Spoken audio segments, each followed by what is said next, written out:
The Falcons are only one game into the season, and already the kicking game is on fire, and not in a good way. After a crushing loss in Week 1, Raheem Morris just sent a message that every Falcons fan needs to hear. No job is safe. A new kicker is in the building, and Younghoe Koo's leash might be shorter than ever. This is a battle that could shape Atlanta's season. The Falcons' Week 1 loss to the Buccaneers still stings, but now all eyes are locked on Sunday Night Football against the Minnesota Vikings. And just when fans thought the focus would be on bouncing back, Atlanta dropped some breaking news that has the fanbase buzzing. The Falcons have officially signed kicker John Parker Romo to the practice squad. Why is this important? Because it puts direct pressure on Younghoe Koo, who has been one of Atlanta's most trusted names in recent years. But lately, his struggles are too big to ignore. Head coach Raheem Morris made it clear the Falcons are exploring options. And while this doesn't officially mean Koo has lost his job, it does mean he's on notice. If he doesn't prove himself quickly, someone else could be lining up those kicks before long. Now let's break it down. Romo isn't just some random pickup.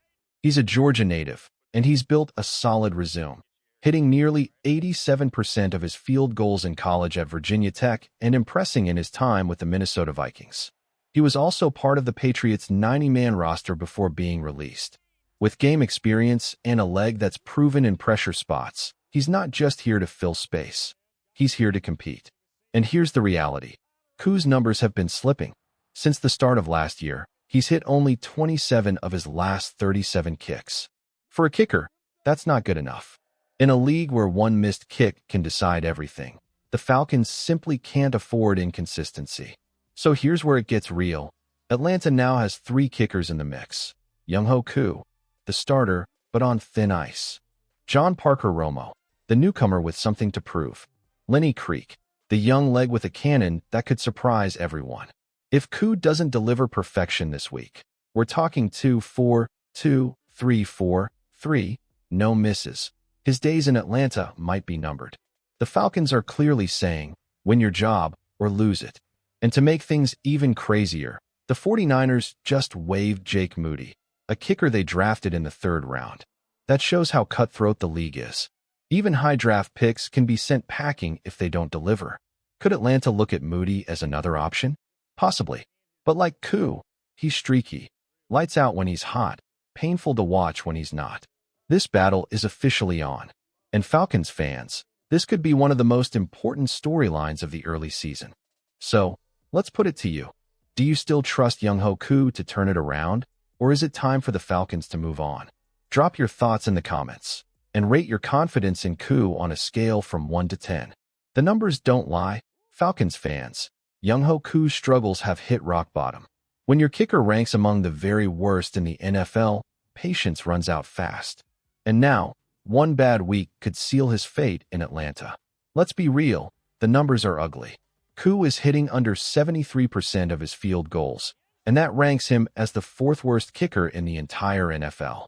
Think about that. Out of 32 starting kickers, he's nearly at the bottom of the list. And the 3 guys below him? Not exactly great company. Jake Moody was one of them, and the 49ers just cut him. Dustin Hopkins was another, and he got released after his own struggles. And the 3rd guy? A name most fans couldn't even remember because he came and went like a flash in the pan. That's how bad this has become. Koo has been given multiple chances, and every time he steps on the field, it feels like fans are holding their breath. This isn't just a slump anymore. This is a serious problem. Now, here's where it gets interesting. The Falcons might give Koo one more game, and even that might be generous. If in practice this week John Parker Romo or even Lenny Creek starts out kicking him, don't be surprised if a roster move happens. Imagine this. By the weekend, Romo could be called up to the 53-man roster, and Koo could be cut or waived. That's how close we are to seeing a major change at kicker. This decision will shape Sunday Night Football against the Vikings. If you're the Falcons, who do you trust to walk out on the field when the game's on the line? Do you roll with Koo, hoping he suddenly finds his old form? Do you give the shot to Romo, the newcomer with solid game experience? Or do you take a chance on Lenny Creek, the young cannon leg who's hungry for an opportunity? For me, I'm riding with Lenny Creek. Sometimes you have to stop repeating the same mistake. As the old saying goes, the definition of insanity is doing the same thing over and over. expecting different results. That's exactly what's happening with Koo. And right now, the Falcons don't just need a kicker who might make the big one.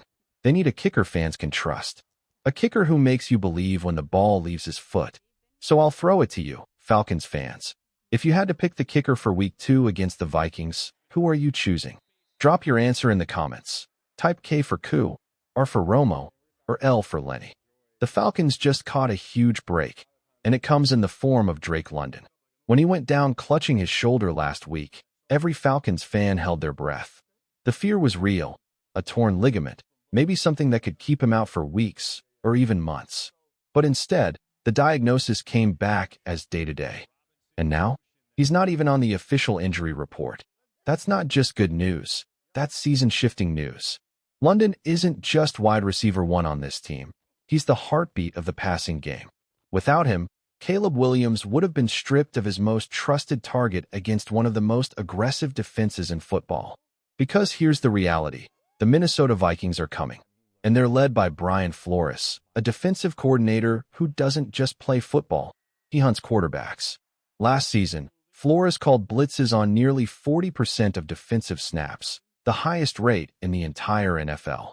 And it works. Just look at what he did against the Bears. He threw wave after wave of pressure at their young quarterback, and Chicago had no answer. Now, Flores is circling another target, Caleb Williams.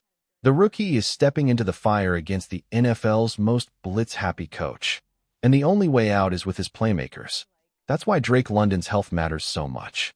He's the safety valve, the guy who can win one-on-one when Williams has 2 seconds to get rid of the ball.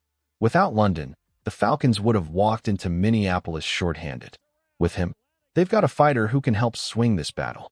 Falcons fans, how confident are you in London against this Vikings defense? Drop your take in the comments. The writing's on the wall. Brian Flores is going to bring the exact same storm he unleashed last week, and this time it's aimed straight at Caleb Williams and the Atlanta Falcons. Blitz after blitz, disguise after disguise. The Dirty Birds know what's coming, but stopping it will be another story. And here's the thing. The Bears, for all their struggles, might have quietly left behind a blueprint.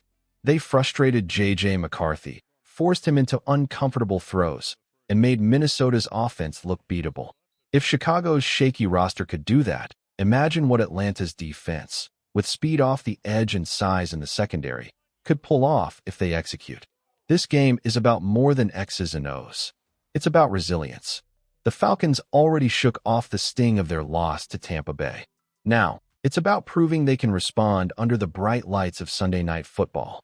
Prime time, hostile crowd, a blitz-happy defense staring down their rookie quarterback. It's the perfect stage to show what this team is made of.